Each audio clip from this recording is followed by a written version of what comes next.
Income tax वाले आते हैं तो ये चूहा जल्दी जल्दी अपने आलीशान घर को उलट पलट कर गरीब बन जाता है। दरअसल ये चूहा दिन में अंधा भिखारी बनकर भीख मांगता था, जिससे इसकी इतनी कमाई होती थी कि इसने झोपड़ी के अंदर आलीशान महल बनवा रखा था। इसके पास नौकर चाकर भी थे और घर में आते ही भिखारी का कपड़ा उतार कर सूट बूट पहनता था। लेकिन एक दिन जब यह अपने सिक्के गिन रहा था तभी इनकम टैक्स वाले आ जाते हैं।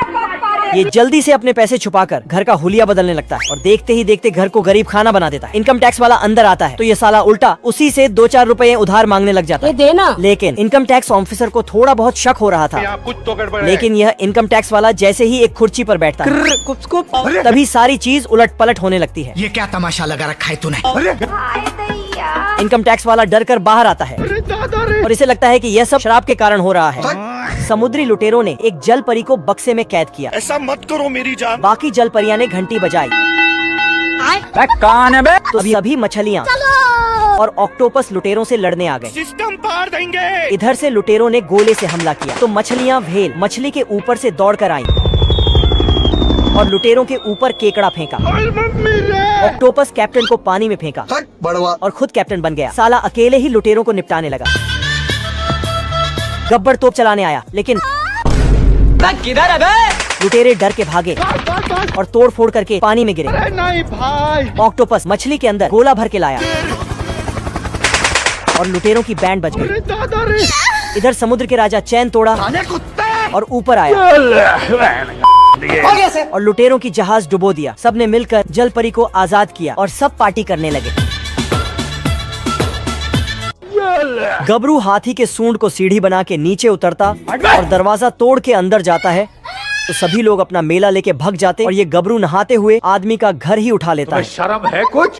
और फुरफुरी नगर के सबसे मजबूत आदमी को अपने साथ मुकाबला करने को बुलाता है। महेश दल्ले। तो पंखुदास उसके कान में घुस के मुकाबले को एक्सेप्ट करता है। अच्छा। तो गबरू जाके बाहुबली के हाथी को एक हाथ से उठाता है बाप तो बाप रहेगा। तो पंखुदास उसे ही उठा लेता है और अब रस्सी खींचने का कंपटीशन होता है तो पंखुदास गबरू को खींचे ही जा रहा होता है। कौन है वो? कौन है वो? तो साला गबरू रस्सी को पहाड़ में बांध देता है तो पंखुदास अपना च्यवनप्राश निकालता और उसे सूंघ के साले गबरू को पहाड़ को साथ ही खींच देता है और नाती के बेटा को शक्तिमान भी बना देता है।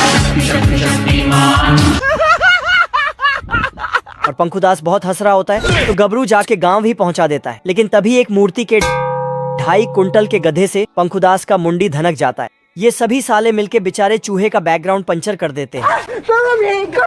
तो चूहा भी गुस्से में आके उसके बाजा का गेम बजा के एक एक करके सबसे बदला लेता है और इसके हाथ का तो पियानो ही बना दिया। ये क्या है? मेरा बाप बदमाश था, मैं बदमाश हूँ। लेकिन ये हरामखोर बिल्ले फिर से गाना बजा देते हैं तो ये चूहा जाके बाजा का नस ही काट देता है। क्या बोला तूने? तो सभी बिल्ले उसको दौड़ा देते हैं लेकिन ये चूहा पर्दे में फंस जाता है। अब तेरा क्या होगा कालिया? तो बिलार उसका पापर बना के रस्सी में टांग देता है और फिर से गाना बजाना शुरू हो जाता है।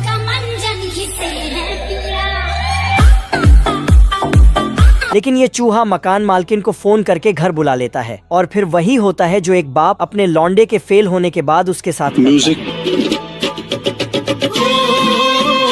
बतख नाइट ड्यूटी कर करके बस में ही पसर गया होता है तो कंडक्टर आके उसको जगाता है। ये क्या हो गया? तो बतख अपने घर में जाता और अपना गटर साफ करके सोने जाता है। आपका क्या नाम है? लेकिन इधर से कोई कुत्ता का बच्चा उसके घर में बड़ा वाला लेजर लाइट मारने लगता है। कौन है बे? तो बतख दूसरे साइड घूमता तो बतख पर्दे को बंद कर देता और सोने लगता। लेकिन महेश दल्ले।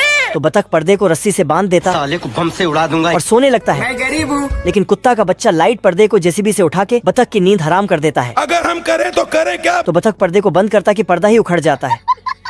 तो बतख पर्दे की माँ की आंख कर देता और सोने के लिए जाता है। सारा रात सोया नहीं, सुबह मुझे सोने दो। लेकिन अब इधर से नलके का पानी आवाज करने लगता है जिससे बतख के दिमाग का नट वोल्ट ही गड़बड़ाने लगता है। तो बतख गिरते पड़ते नींद में ही जाता है और नलके को बंद करके फिर से सोने के लिए बिस्तर पे जाता है।